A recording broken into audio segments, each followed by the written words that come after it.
For over half a century, America has fought a war that never ends, a war not on an enemy nation, but on its own streets, its own neighborhoods, its own families.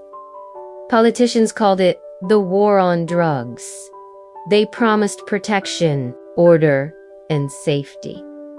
But behind the slogans and flashing sirens were broken homes, silent tears, and children will pay the price they never chose.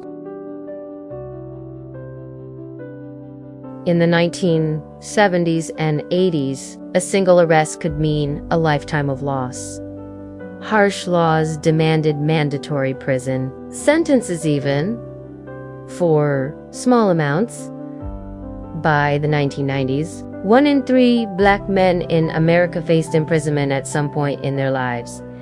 Millions of parents were locked away, leaving children to grow up in foster care, grandparents suddenly raising toddlers, families celebrating birthdays through a sheet of cold glass. Listen to the story of Marcus, a young father from Detroit, caught with a few grams of marijuana. He was sentenced to 6 years behind bars. His daughter, barely old enough to read, spent her childhood tracing his face in photographs and memorizing the sound of his voice through a prison phone. Marcus's story isn't rare. It's one of millions. Mothers, fathers, siblings lost, not to addiction, but to the laws meant to stop it. How did this happen? The answer lies in politics and fear. In the 1980s, America was gripped by panic. The rise of crack cocaine was broadcast every night on TV. Politicians promised to be tough on crime, using fear to win votes. The result was a series of laws that tied judges' hands, mandatory minimum, 3 strikes rules, and zero tolerance policies turned minor. Ofensecinto, life-changing sentences.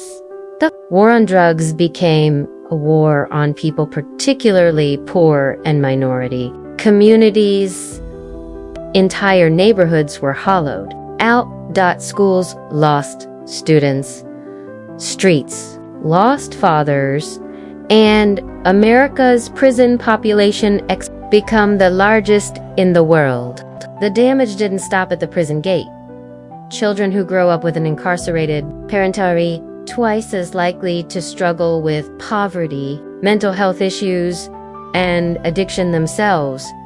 The cycle repeats generation after generation. Communities lost trust in police.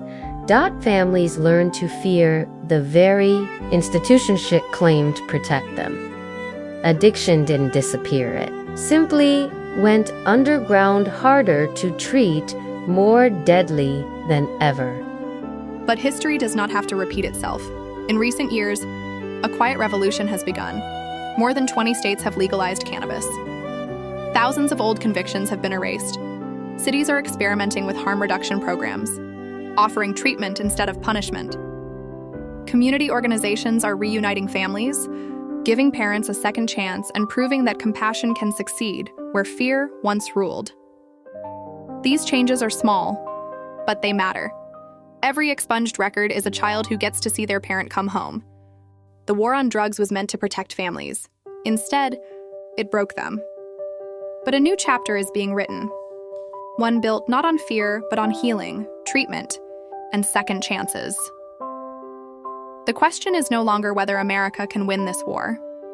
The real question is whether we are brave enough to end it and finally begin the work of repair.